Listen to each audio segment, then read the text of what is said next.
Hello ನಮಸ್ಕಾರ ಸ್ನೇಹಿತರೆ ಎಲ್ರಿಗೂ.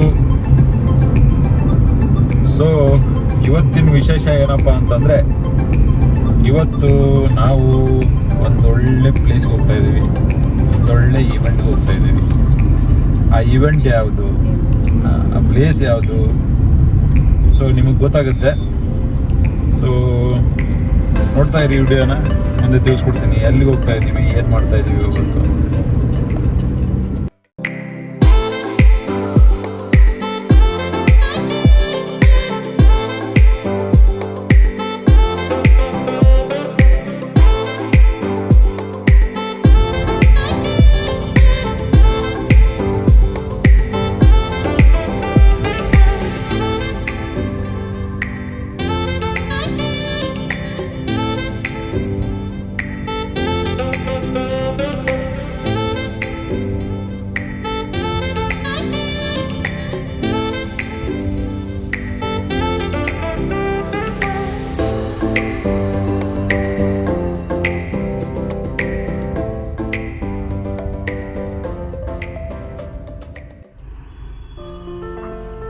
ಸೊ ನೋಡ್ತಾ ಇದ್ದಾರಲ್ಲ ಸ್ನೇಹಿತರೆ, ನಿಮಗೆ ಇಷ್ಟೊತ್ತಿಗೆ ಗೊತ್ತಾಗಿರಬೇಕು ನಾವು ಎಲ್ಲಿ ಬಂದಿದ್ದೀವಿ ಅಂಥೇಳಿ. ಹೌದು, ನಾವು ಇವತ್ತು ಲಾಲ್ಬಾಗಿಗೆ ಬರ್ತಾ ಇದ್ದೀವಿ ಮಾವು ಮತ್ತು ಹಲಸಿನ ಮೇಳ ನೋಡಲಿಕ್ಕೆ. ಸೊ ಈ ಮಾವು ಹಲಸಿನ ಮೇಳ ಬಹಳ ಫೇಮಸ್ ಇಲ್ಲಿ ಲಾಲ್ಬಾಗಲ್ಲಿ. ಸೊ ಬನ್ನಿ ನೋಡೋಣ ಏನೆಲ್ಲ ಇರುತ್ತೆ ಇಲ್ಲಿ, ಯಾವುದೆಲ್ಲ ತಳಿಗಳನ್ನು ನಾವಿಲ್ಲಿ ನೋಡ್ಬೋದು ಅಂಥೇಳಿ.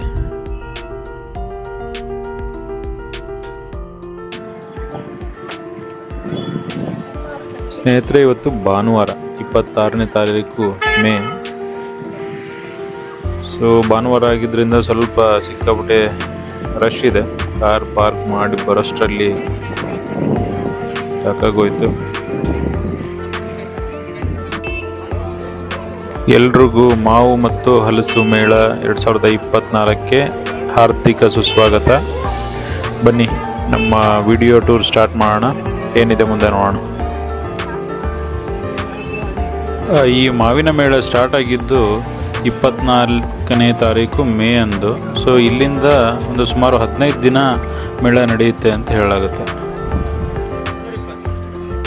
ಇಲ್ಲಿ ಎಂಟ್ರಿ ಫೀ ಏನಂತ ಹೇಳಿದ್ರೆ, ಪಾರ್ಕಿಂಗು ಮತ್ತು ಎಂಟ್ರೆನ್ಸ್ ಫ್ರೀ ಎಲ್ಲ ಸೇರಿ ಪರ್ ಅಡಲ್ಟ್ಗೆ 50 ರೂಪಿ ತೊಗೋತಾ ಇದ್ದಾರೆ, ಮತ್ತು ಚಿಲ್ಡ್ರನ್ ಇದ್ದರೆ ಅವರಿಗೆ 30 ರೂಪಾಯಿ ತೊಗೋತಾರೆ. ಸೊ ಬನ್ನಿ, ಯಾವ್ಯಾವ ತಳಿಗಳಿದ್ದಾವೆ, ಮಾವು ಮೇಳ ಯಾವ ಥರ ಇದೆ ನೋಡ್ಕೊಂಡು ಬರೋಣ.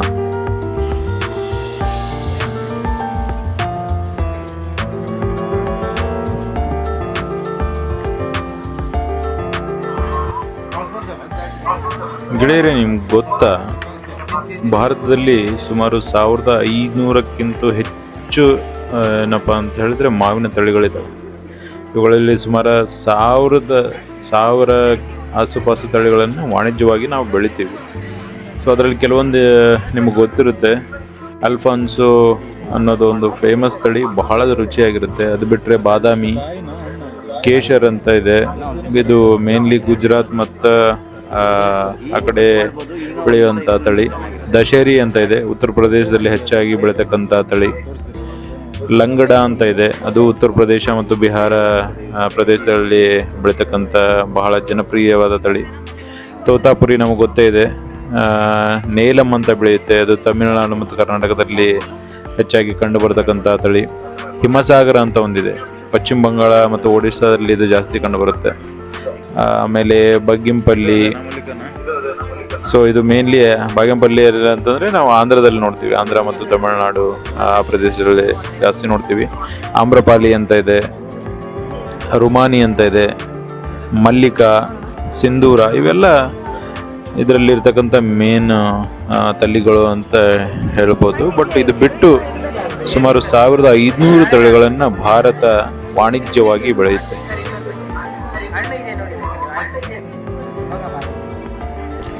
ಸ್ನೇಹಿತರೆ, ನೀವು ಏನು ಇವಾಗ ನೋಡ್ತಾ ಇದ್ದೀರಾ, ಚಿಕ್ಕ ಗಾತ್ರದ ನಿಂಬೆಹಣ್ಣು ಥರ ಕಾಣ್ತಾ ಇರೋ ಈ ಮಾವಿನಕಾಯಿಗಳು ನೋಡ್ತಾ ಇದ್ದೀರಲ್ಲ, ಇವು ಶುಗರ್ ಬೇಬಿ ಅಂತ ಹೇಳಿ. ಇವನ್ನ ಶಕ್ಕರಗಟ್ಟಿ ಅಂತ ಹೇಳಿ ಕರೀತಾರೆ. ಮೇನ್ಲಿ ಶಕ್ಕರಗಟ್ಟಿ ಅಂತಂದರೆ ತಮಿಳ್ನಾಡಿನಲ್ಲಿ ಸಕ್ಕರೆಯ ಒಂದು ಮ್ಯಾಂಗೋಸ್ ಅಂತ ಅರ್ಥ ಬರುತ್ತೆ. ಸೊ ನೋಡೋಕ್ಕೆ ನಿಂಬೆ ಹಣ್ಣಿನ ಸೈಜಲ್ಲಿ ಇದ್ರೂ ಕಾಯಿ ಥರ ಕಾಣೋ ಇವು ತಿಂದರೆ ಸಖತ್ತಾಗಿ ರುಚಿಯಾಗಿರ್ತವೆ. ಅಂತಹ ತಳಿ ಇದು ಬೆಳೆಯೋದು ಮೇನ್ಲಿ ತಮಿಳ್ನಾಡಿನ ಹಲವು ಪ್ರದೇಶಗಳಲ್ಲಿ ಬೆಳೀತಾರೆ ಮತ್ತು ಕರ್ನಾಟಕದ ಕೆಲವು ಪ್ರದೇಶಗಳಲ್ಲಿನೂ ಈ ತಳಿಗಳನ್ನು ಬೆಳೀತಾರೆ. ಬಹಳ ರುಚಿಯಾಗಿರ್ತಕ್ಕಂಥ ಕಾಯಿ, ವೆರಿ ಫೈಬರ್ ರಿಚ್ ಆಗಿರ್ತಕ್ಕಂಥ ಕಾಯಿ. ಸೊ ಇದು ಒಂಥರ ತಳಿ.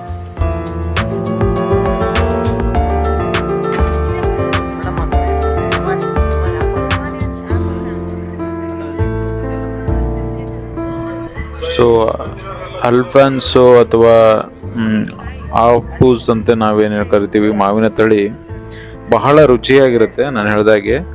ಹಾಗೂ ಅದರದ್ದು ಸುವಾಸನೆ ಮಾತ್ರ ಬಹಳ ಸುವಾಸನೆ ಇರುತ್ತೆ. ಸೊ ಇದು ಮೇನ್ ಬೆಳೆಯೋದೆಲ್ಲಿ ಅಂತ ಹೇಳಿದ್ರೆ ಮಹಾರಾಷ್ಟ್ರದ ಕರಾವಳಿ ಭಾಗದಲ್ಲಿ, ಅಂದರೆ ರತ್ನಗಿರಿ, ಕೊಂಕಣ ಪ್ರದೇಶದಲ್ಲಿ ಬರ್ತಕ್ಕಂಥ ರತ್ನಗಿರಿ, ಸಿಂಧುದುರ್ಗ ಮತ್ತು ದೇವಗಢ ಈ ಥರ ಜಿಲ್ಲೆಗಳಲ್ಲಿ ಜಾಸ್ತಿ ಇದನ್ನು ಬೆಳೀತಾರೆ. ಸೊ ಈ ಮ್ಯಾಂಗೋ ಏನಪ್ಪ ಅಂತ ಹೇಳಿದ್ರೆ ಮ್ಯಾಂಗೋ ಕಿಂಗ್ ಅಂತ ಕರೀತಾರೆ. ಸೊ ಇದು ಸಿಕ್ಕಾಪಟ್ಟೆ ಬೇಡಿಕೆ ಹೊರದೇಶಗಳಲ್ಲೆಲ್ಲ. ಇಲ್ಲಿಂದ ಭಾರತದಿಂದ UK, US, UAE ಬಹಳ ದೇಶಗಳಿಗೆ ರಫ್ತು ಮಾಡಲಾಗಿರುತ್ತೆ. ಯಾಕಂದರೆ ಬಹಳ ರಫ್ತು ಕ್ವಾಲಿಟಿ ಇದೆ, ನೋಡೋಕ್ಕೆ ಚೆನ್ನಾಗಿರುತ್ತೆ, ಒಳ್ಳೆ ವಾಸನೆ, ಒಳ್ಳೆ ರುಚಿ. ಸೊ ಅದರಿಂದ ಇದು ಸಿಕ್ಕಾಪಟ್ಟೆ ಎಕ್ಸ್ಪೋರ್ಟ್ ಆಗೋ ಒಂದು ಮಾವು ಅಂತ ಹೇಳ್ಬೋದು. ಇನ್ನು ನಮ್ಮ ಕರ್ನಾಟಕದ ಮಾವು, ಕರ್ನಾಟಕದ ಮ್ಯಾಂಗೋ ಕಿಂಗ್ ಅಂತ ಏನು ಹೇಳ್ಬೋದು, ಅದಕ್ಕೆ ನಾವು ಬಾದಾಮಿ ಮ್ಯಾಂಗೋ ತಳಿಗೆ ಹೇಳ್ಬೋದು.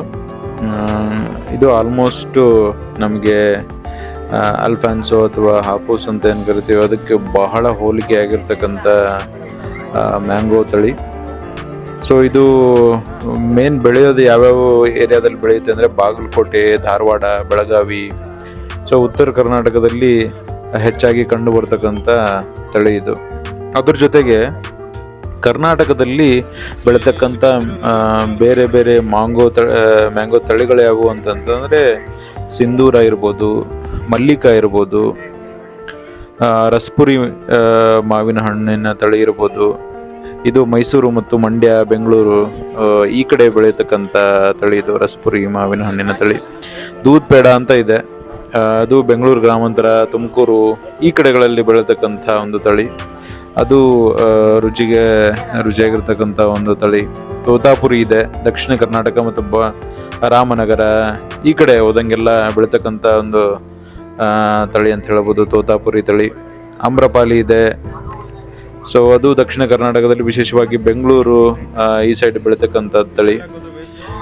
ಕೇಶರ್ ಇದೆ, ಕೇಶರ್ ಬೆಳೀತಾರೆ ಕರ್ನಾಟಕದಲ್ಲಿ. ಇದು ಉತ್ತರ ಕರ್ನಾಟಕದಲ್ಲಿ ಬೆಳೀತಕ್ಕಂಥ ಒಂದು ವಿಶೇಷವಾದ ತಳಿ ಕೇಶರ್ದು. ಇದು ಬಹಳ ರುಚಿಯಾಗಿರುತ್ತೆ. ಸೊ ಮತ್ತು ಮೈಸೂರು ಮತ್ತು ಹಾಸನದಲ್ಲಿ ಹಿಮಪಸಂದು ಬೆಳೀತಾರೆ ಅಂತ ಕೇಳಿದ್ದೀವಿ. ಬಟ್ ಅದರ ಟೇಸ್ಟ್ ಇಷ್ಟೆಲ್ಲ ನಾನು ನೋಡಿಲ್ಲ ಮೋಸ್ಟ್ಲಿ. ಸೊ ಅದು ಬಿಟ್ಟರೆ ಅಲ್ಫಾನ್ಸೋ ಕರಾವಳಿ ಭಾಗದಲ್ಲಿ, ಈ ಮಹಾರಾಷ್ಟ್ರ ಮತ್ತು ಕರ್ನಾಟಕದ ಮೇನ್ ಕರಾವಳಿ ಭಾಗದ ಏನು ಪ್ರದೇಶಗಳಲ್ಲಿ ಅಲ್ಫಾನ್ಸನ್ನು ಕರ್ನಾಟಕದಲ್ಲಿ ಬೆಳೀತಾರೆ. ಸೊ ಇಷ್ಟೆಲ್ಲ ಮಾವುಗಳು ಕರ್ನಾಟಕದಲ್ಲಿ ಸಿಗತಕ್ಕಂಥ ಮಾವುಗಳು, ಮಾವಿನ ತಳಿಗಳು. ಓಹೋ, ಏನಕ್ಕೆ ಹಾಕೋದು ಕವರು? ಹಾಳಾಗ್ಬಾರ್ದು ಅಂತ.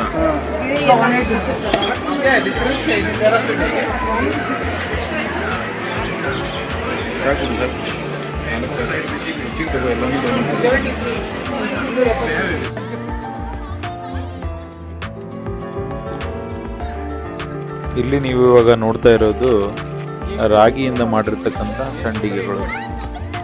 ಸೊ ಒಂದು ಬಕೆಟ್ ರಾಗಿ ಸಂಡಿಗೆನ ಕರ್ಕೊಂಬಂದು ಇಟ್ಬಿಟ್ಟಿದ್ದಾರೆ ಅವರು. ಸ್ಯಾಂಪಲ್ ನೋಡೇ ತೊಗೊಂಡೋಗ್ಲಿ ಅಂತೇಳಿ ನಮಗೂ ಕೊಟ್ಟರು, ನಾವು ತಿಂದ್ವಿ, ಚೆನ್ನಾಗಿತ್ತು ಟೇಸ್ಟು. ಸೊ 100 ರೂಪಾಯಿಗೆ 3 ಪ್ಯಾಕೆಟ್ ಸಂಡಿಗೆಗಳನ್ನ ತೊಗೊಂಡ್ವಿ. ಮೇನ್ ಇಲ್ಲಿ ಈ ಥರ ರೈತರ ಕಡೆ ತಗೊಳೋದು ಏನಪ್ಪ ಅಂತ ಹೇಳಿದ್ರೆ ಅವರ ಜೀವನದ ಆಧಾರ ಇರುತ್ತೆ. ಸೊ ಯಾವುದೋ ಬ್ರ್ಯಾಂಡೆಡ್ ಸಂಡಿಗೆಗಳನ್ನು ತಗೊಳ್ಬೋದು ನೀವು ರೆಗ್ಯುಲರ್ ಆಗಿ, ಬಟ್ ಈ ಥರದ ಇವೆಂಟ್ಗಳಿಗೆ ಬಂದಾಗ ಇವುಗಳನ್ನು ತಗೊಳ್ಳಿ, ಅವರಿಗೆ ಮಾರಲ್ ಸಪೋರ್ಟ್ ನೀಡ್ದಂಗೆ ಆಗುತ್ತೆ. ಅದ್ರ ಮೇಲೇ ಅವ್ರ ಜೀವನ ನಿಂತಿರುತ್ತೆ. ಸೊ ಅದನ್ನ ಸಪೋರ್ಟ್ ಮಾಡೋದೂ ಒಂಥರ ಅವ್ರಿಗೆ ಹೆಲ್ಪ್ ಮಾಡ್ದಂಗೆನೆ.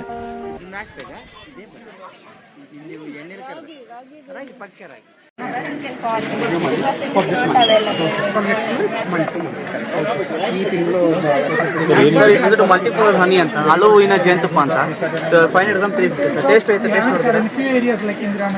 ಹನಿ ಸರ್, ಜೇನುತುಪ್ಪ ಹನಿ.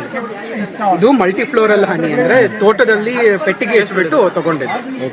ಇದು ಕಾಡಿಂದ ಬಂದಿರೋ ಜೇನು. ಇದು ಕಾಡಿಂದ ಬಂದಿರೋದು, ಆದ್ರೆ ಆಫ್ರಿಕಾದಿಂದ ತರಿಸಿದ್ದು, ಲಿಮಿಟೆಡ್ ಕ್ವಾಂಟಿಟಿ. ಅದೊಂದು ಸ್ವಲ್ಪ ಟೇಸ್ಟ್ ಮಾಡಿ ನೋಡಿ,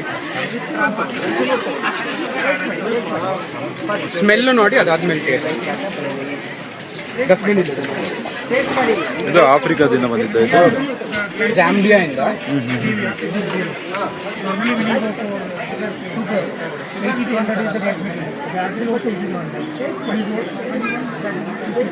ಸರ್ ನೀವೇ ಇಂಪೋರ್ಟ್ ಮಾಡ್ಕೊಳ್ಳೋದಾ? ಹೌದು ಸರ್, ನಾವೇ ಮಾಡೋದು. ನಮ್ದೇ ಸ್ವರ್ಣಮಧು ಹನಿ ಅಂತ ಬ್ರ್ಯಾಂಡ್.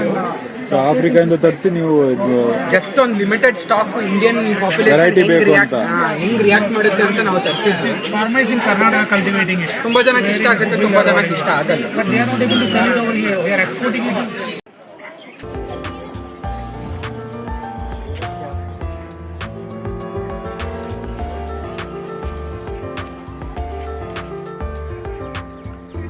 ಸ್ನೇಹಿತರೆ, ನೀವು ಇವಾಗ ಏನು ಈ ಕಾಯಿ ನೋಡ್ತಾ ಇದ್ದೀರಲ್ಲ, ಈ ಕಾಯಿಯ ಹೆಸರು ಗರುಡಕಾಯಿ ಅಂತ ಹೇಳಿ.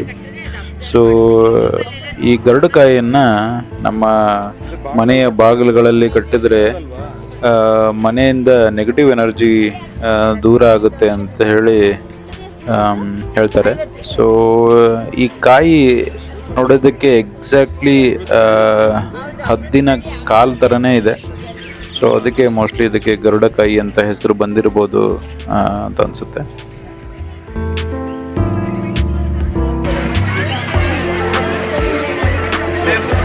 ಇದೇನಮ್ಮ?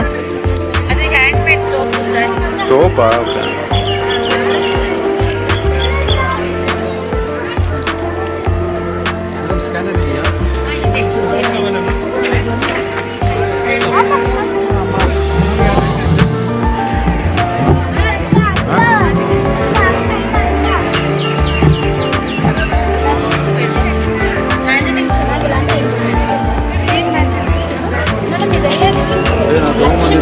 ಬರಿಬೋದು, ದೇವ್ರ ಪಟ್ಟ ಮಾಡಿ ಬರ್ಸ್ಕೋಬೋದು. Sketch pen, ink pen, gel pen, stick pen, palette ಪೆನ್ನಲ್ಲಿ ಬರೆದು ದೇವ್ರ ಪಟ್ಟ ಮಾಡಿ ಬರ್ಸ್ಕೋಬೋದು.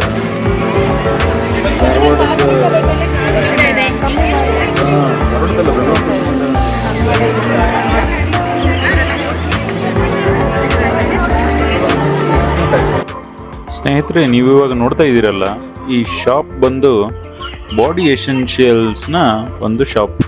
ಅಂದರೆ ಇದರಲ್ಲಿ ನಾವು ಯೂಸ್ ಮಾಡ್ತಕ್ಕಂಥ ಸೋಪ್ಗಳು, ತೊಟ್ಟಿಗೆ ಹಚ್ಕೊಳ್ಳೋ ಅಂಥ ಕೆಲವೊಂದು ಪ್ರಾಡಕ್ಟ್ಗಳು, ಚರ್ಮದ ಮೇಲೆ ಹಚ್ಕೊಳ್ಳೋಂಥ ಪ್ರಾಡಕ್ಟ್ಗಳು, ಈ ಥರದ್ದೆಲ್ಲ ಪ್ರಾಡಕ್ಟ್ಗಳದು.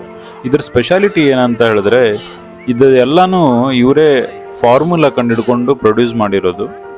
ಇದು ಅವ್ರನ್ನ ವಿಚಾರಿಸಿ ನೋಡಿದಾಗ ಗೊತ್ತಾಯಿತು, ಇವರು ಮೈಕ್ರೋಬಯಾಲಜಿಯಲ್ಲಿ ಮಾಸ್ಟರ್ಸ್ ಮಾಡಿದ್ದಾರೆ, MSc ಇನ್ ಮೈಕ್ರೋಬಯಾಲಜಿ ಮಾಡಿ ತಮ್ಮದೇ ಒಂದು ಫಾರ್ಮುಲಾ ಕಂಡುಹಿಡ್ಕೊಂಡು ಮಾಡಿರೋ ಪ್ರಾಡಕ್ಟ್ಗಳು. ಸೊ ಎಲ್ಲ ಪ್ರಾಡಕ್ಟ್ಗಳು ನಾನು ಟ್ರೈ ಮಾಡಿ ನೋಡಿದೆ, ಚೆನ್ನಾಗಿದೆ. ಬಟ್ ಇವ್ರಿಗೆ ಏನು ಅಂತಂದರೆ ಅಡ್ವರ್ಟೈಸ್ಮೆಂಟಿಗೆ ದುಡ್ಡು ಕೊಡೋಕ್ಕಾಗಲ್ಲ. ಸೊ ಈ ಥರ ಇವೆಂಟ್ಗಳಲ್ಲಿ ಬಂದು ಇದನ್ನು ಮಾರಾಟ ಮಾಡ್ಕೋತಾ ಇರ್ತಾರೆ. ನೀವು ಟ್ರೈ ಮಾಡಿ ನೋಡಿ, ಈ ಥರ ಕೆಲವೊಂದು ಪ್ರಾಡಕ್ಟ್ಗಳು, ಕೆಲವು ಸ್ಕಾಲರ್ಸ್ ನಮ್ಮಲ್ಲೇ ಇದ್ದಾರೆ. ಸೊ ಅವ್ರನ್ನ ಬೆಳೆಸಬೇಕು, ಸ್ಕೇಲ್ ಇಂಡಸ್ಟ್ರೀಸ್ನ ಬೆಳೆಸಬೇಕು ಅನ್ನೋದು ನನ್ನ ಒಂದು ಕೋರಿಕೆ. ಆದಷ್ಟು ನೀವು ಟ್ರೈ ಮಾಡಿ ನೋಡಿ, ನಿಮ್ಗೆ ಇಷ್ಟ ಆದರೆ ಈ ಥರದ ಪ್ರಾಡಕ್ಟ್ಸ್ಗಳನ್ನು ತಗೊಳ್ಳಿ, ಯೂಸ್ ಮಾಡಿ.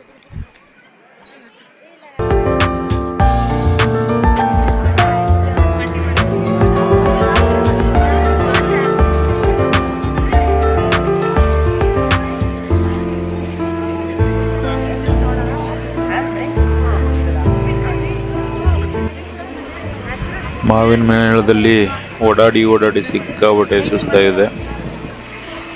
ಎಲ್ಲ ಕಡೆ ಮಾವಿನ ಹಣ್ಣಿನ ಸುವಾಸನೆ ಬೇರೆ.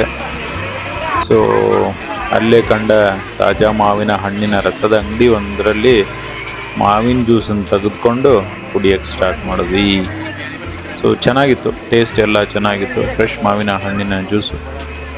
ಸ್ವಲ್ಪ ಶಕ್ತಿ ಬಂದಂಗಾಯಿತು. ಮತ್ತೆ ತಿರ್ಗಾ ಸುತ್ತಕ್ಕೆ.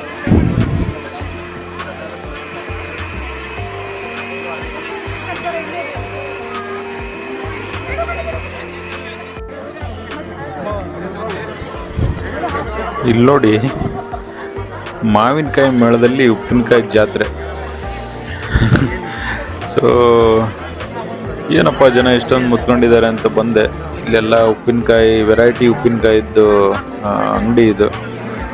ಸೊ ಬೇರೆ ಬೇರೆ ಪದಾರ್ಥದ ಉಪ್ಪಿನಕಾಯಿಗಳು ಮತ್ತು ತಿಂಡಿ ತಿನಿಸುಗಳನ್ನೆಲ್ಲ ಇಟ್ಟಿದ್ರು. ಸೊ ಜನರನ್ನೆಲ್ಲ ಟೇಸ್ಟ್ ನೋಡಿ ಯಾವ್ಯಾವ ಉಪ್ಪಿನಕಾಯಿ ಬೇಕೋ ತಮ್ಮ ಇಷ್ಟವಾದ ಉಪ್ಪಿನಕಾಯಿ ತೊಗೊಂಡು ಹೋಗ್ತಾ ಇದ್ದಾರೆ.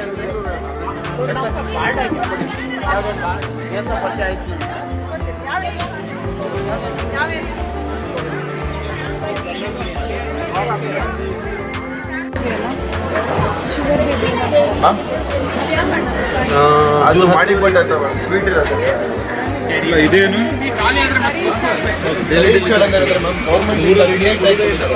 ಜಿಯೋಗ್ರಫಿಕಲಿ ಐಡೆಂಟಿಫೈ ಮಾಡ್ತೀವಿ. ಸೊ ಅದು ಬಂದ್ಬಿಟ್ಟು ಇಡೀ ಆಲ್ ಓವರ್ ಇಂಡಿಯಾ ವರ್ಲ್ಡ್ ಅಲ್ಲಿ ನಮ್ಮ ಅಂಕೋಲ ತಾಲೂಕಲ್ಲಿ ಮಾತ್ರ ಸಿಗುತ್ತೆ. ಎಲ್ಲೂ ಅದು ಸಿಗಲ್ಲ, ಪೂರ ಖಾಲಿ ಆಗೋಗ್ಬಿಟ್ಟು.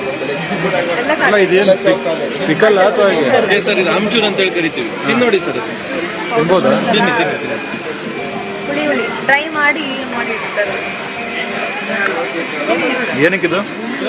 ಅಡುಗೆಗೆ ನಿಮ್ಮ ಕಡೆ ಹುಣಸೆ ಹಣ್ಣು ಬೆಳೆಸ್ತೀರಲ್ಲ ಸರ್, ನಮ್ಮ ಕಡೆ ಇದನ್ನು ಬೆಳೆಸ್ತೀವಿ.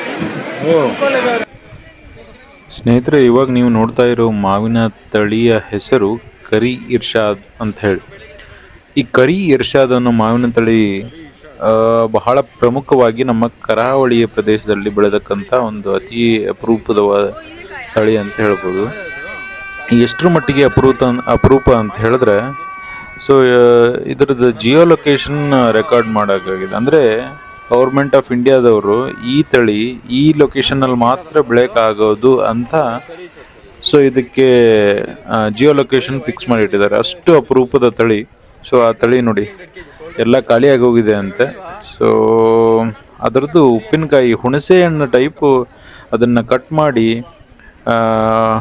ಒಣಗಿಸಿ ಅದನ್ನ ಹುಣಸೆ ಹಣ್ಣು ಟೈಪು ಕರಾವಳಿ ಕಡೆ ಯೂಸ್ ಮಾಡ್ತಾರೆ. ಸೊ ಅದು ಕರಿ ಇರ್ಷಾದ್ ಅಂತ ಹೇಳಿ. ಇದ್ರದ್ದು ಇನ್ನೊಂದು ತಳಿ ಬಿಳಿ ಇರ್ಷಾದ್ ಅಂತ ಒಂದು ತಳಿ ಬರುತ್ತಂತೆ. ಒಟ್ಟು ಅದು ಇಲ್ಲಿ ನೋಡಲಿಕ್ಕೆ ಅವೈಲೇಬಲ್ ಇಲ್ಲ.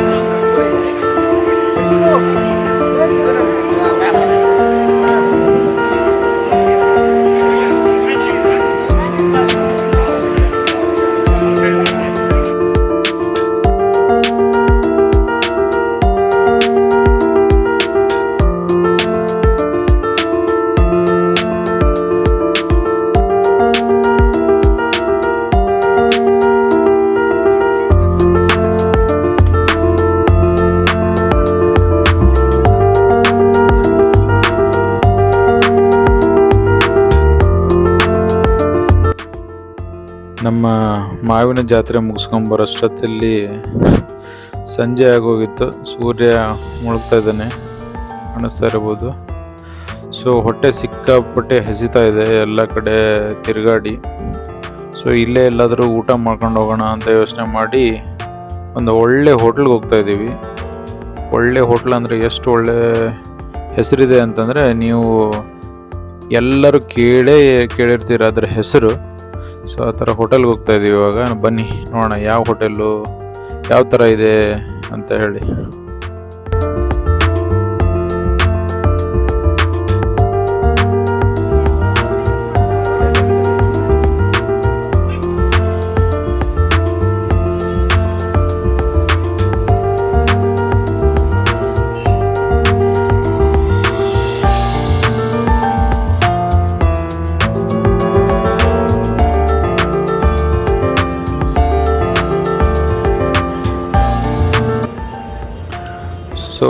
ಇವಾಗ ಗೊತ್ತಾಯ್ತಲ್ಲ ನಾವು ಇಲ್ಲಿಗೆ ಬಂದಿದ್ದೀವಿ ಅಂಥೇಳಿ. ಹೌದು, ಹೆಸರು ನೋಡಿ ಕೆಲವೊಬ್ಬರಿಗೆ ಗೊತ್ತಾಗ್ಲಿಕ್ಕಿಲ್ಲ ಏನಿದು ಮಾವಳ್ಳಿ ಟಿಫಿನ್ ರೂಮ್ಸ್ ಅಂಥೇಳಿ. Mavalli tiffin rooms is nothing but MTR. ನಾವು ದಿನ ಬಳಸ್ತೀವಲ್ವ ಅಡುಗೆಗೆ, ಅದಕ್ಕೆ ಹಾಕೋ ಪ್ರತಿಯೊಂದು ಒಗ್ಗರಣೆ ದಿನಸುಗಳು, ಸಾಂಬಾರು ಪದಾರ್ಥಗಳನ್ನು ತಯಾರು ಮಾಡುತ್ತಲ್ಲ ಅದೇ ಕಂಪನಿ MTR. ಅದರದ್ದು ಫಸ್ಟ್ ತೆರೆದಕ್ಕಂಥ ಹೋಟೆಲ್ ಇದು MTR ಅಂದರೆ ಮಾವಳ್ಳಿ ಟಿಫಿನ್ ರೂಮ್ಸ್. ಈ MTR ಹೋಟೆಲ್ಲು 1924ರಲ್ಲಿ ಓಪನ್ ಆಗುತ್ತೆ. ಸೊ ಈ ವರ್ಷಕ್ಕೆ ಇದರದ್ದು 100 ವರ್ಷ ಕಂಪ್ಲೀಟ್ ಆಗುತ್ತೆ. ಇದನ್ನು ಯಜ್ಞನಾರಾಯಣ ಮಯ್ಯ ಅನ್ನೋರು ಸೌತ್ ಕೆನರಾಯಿಂದ ಬಂದು ಅವರಿಬ್ಬರು ಬ್ರದರ್ಸ್ ಜೊತೆ ಈ ಅಂಗಡಿನ ಓಪನ್ ಮಾಡ್ತಾರೆ. ಇದು ದೇಶದ ಅತಿ ಹಳೆಯ ಹೋಟೆಲ್ಗಳಲ್ಲಿ ಪ್ರಮುಖ ಸ್ಥಾನ ಪಡ್ಕೊಳ್ಳುತ್ತೆ. ಆಮೇಲೆ ಇನ್ನೊಂದು ಸ್ವಾರಸ್ಯಕರವಾದ ವಿಚಾರ ಏನಂತಂದರೆ, ನೀವೆಲ್ಲ ತಿತ್ತಿರಲ್ಲ ರವೆ ಇಡ್ಲಿ ಕಂಡು ಹಿಡಿದಂಥ ಹೋಟೆಲ್ MTR. ಯಾವಾಗ ಅಂತಂದರೆ 2ನೇ ವರ್ಲ್ಡ್ ವಾರ್ ಸಮಯದಲ್ಲಿ ಅಕ್ಕಿ ಕೊರತೆಯಿಂದ ಇಡ್ಲಿನ ಮಾಡೋಕ್ಕಾಗಲ್ಲ, ಆವಾಗ ರವೆ ಯೂಸ್ ಮಾಡ್ಕೊಂಡು ಏನಾದರೂ ಮಾಡ್ಬೋದು ಅಂಥೇಳಿ ಒಂದು ಎಕ್ಸ್ಪೆರಿಮೆಂಟ್ ಮಾಡುತ್ತೆ ಈ ಹೋಟೆಲ್ಲು. ಆವಾಗ ಕಂಡುಹಿಡಿದಂಥ ಒಂದು ಪದಾರ್ಥನೇ ರವೆ ಇಡ್ಲಿ. ಆ ಕೀರ್ತಿ MTRಗೆ ಸಲ್ಲೋದು. ಸೊ ಇವಾಗಲೂ ಈ ಹೋಟೆಲ್ ಅಷ್ಟೇ ಫೇಮಸ್ ಆಗಿದೆ. ಇಲ್ಲಿ ಬಂದು ನೀವು ಕುತ್ಕೋಬೇಕು ಅಂತ ಹೇಳಿದ್ರೆ ಸುಮಾರು ಅರ್ಧ ಗಂಟೆ ಹೊರಗಡೆ ಇರ್ತಕ್ಕಂಥ ವೇಟಿಂಗ್ ಹಾಲಲ್ಲಿ ವೇಟ್ ಮಾಡಲೇಬೇಕಾಗುತ್ತೆ, ಅಷ್ಟು ರಶ್ ಆಗಿರುತ್ತೆ.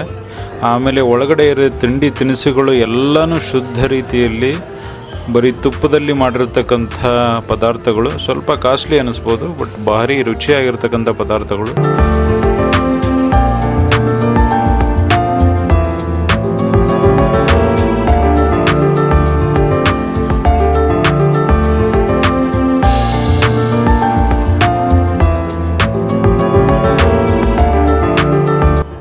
ಇಲ್ಲಿ ನಾವು ತಿಂದ ಕೆಲವೊಂದು ಪದಾರ್ಥಗಳಲ್ಲಿ ನಮಗೆ ಹಿಡಿಸಿದಂಥ ಕೆಲವೊಂದು ಪದಾರ್ಥಗಳು ಅಂತ ಹೇಳಿದ್ರೆ, ಸಿಹಿಯಲ್ಲಿ ಚಂದ್ರಹಾರ ಅಂತ ಇದೆ.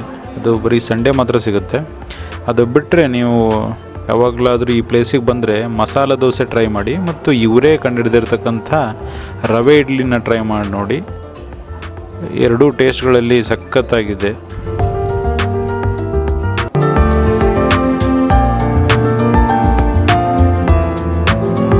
ಸೊ ಸ್ನೇಹಿತರೆ, ಇಲ್ಲಿವರೆಗೂ ಈ ವಿಡಿಯೋ ನೋಡಿದ್ದಕ್ಕಾಗಿ ಎಲ್ರಿಗೂ ಥ್ಯಾಂಕ್ ಯು. ಈ ವಿಡಿಯೋನ ಇಲ್ಲೇ ಮುಗಿಸ್ತಾ ಇದ್ದೀನಿ. ಮತ್ತೆ ನಿಮಗೆ ಮತ್ತೊಂದು ವಿಡಿಯೋದಲ್ಲಿ ಸಿಗ್ತೀನಿ. ಅಲ್ಲಿವರೆಗೂ ಎಲ್ಲರೂ ಚೆನ್ನಾಗಿರಿ ಅಂತ ಹೇಳ್ತಾ ಎಲ್ರಿಗೂ ನನ್ನ ನಮಸ್ಕಾರ. Thank you.